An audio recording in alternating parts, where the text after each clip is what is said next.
Okay, let's talk about what the forex really is. Forex, or FX, foreign exchange, refers to the global exchange of goods and services in different currencies. Who are the participants of the forex market?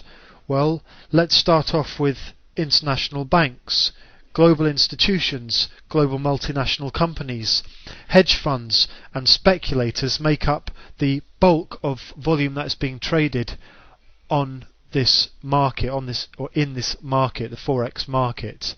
Now, we also have now retail traders or individual investors who can trade forex through a margin broker. We'll be talking a little about that as we move forward in this present part of the presentation.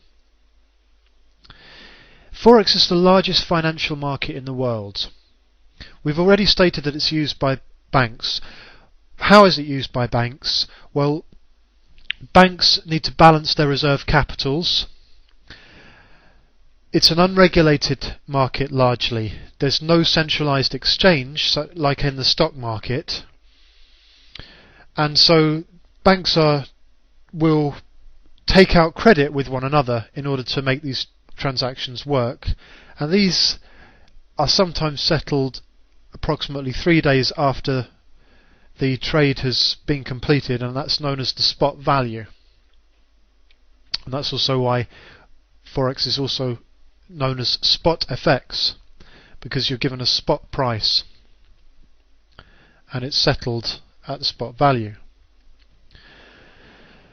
The largest financial market, what are the implications? What am I implying by the largest financial market? Well, the volume levels in forex absolutely dwarf global equities, treasuries, bonds, commodities markets combined together.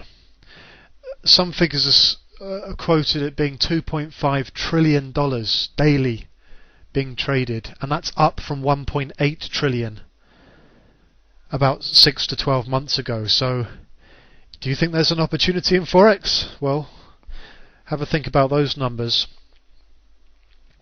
Forex is a market of necessity.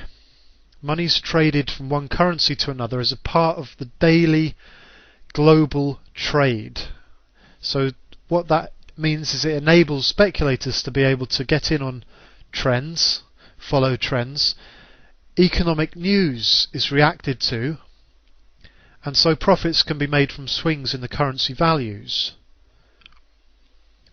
Since the 1990s technology boom and bust, the market as such, the forex market, has been able to operate electronically. And that means that whereas in the past there were restrictions on the number of trades, a need for relatively large amounts of capital for traders to be able to trade, and mostly needing to trade through the interbank market, traders can now trade, in fact anyone can now trade, with the freedom to access and learn without the restrictions of a limited number of trades within a certain time period, and without the restriction of having to hold large amounts of money in a brokerage account. And we'll talk about how leverage works very shortly as well. So how is the forex market used? How do traders and investors use this exciting and stimulating and highly leveraged market in the world in order to diversify their portfolio holdings? Well, forex market is traded in pairs. Forex is traded in pairs, currency pairs. There are two currency pairs to any trade, hence pairs. So there's two currencies to one trade.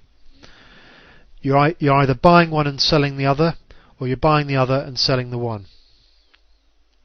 So traders will choose to buy or sell one or other of the two currencies, and then they will automatically do the opposite with the other currency in the pair.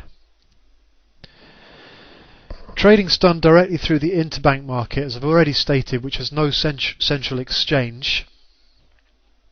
Individual investors will tend to use a forex broker who acts as a middleman between the individual investor and the banks themselves. So the broker will try to offer a quote very similar to the interbank market quote, and it's up to the trader to construct a trading strategy and a trading plan to be able to trade with the interbank market, essentially.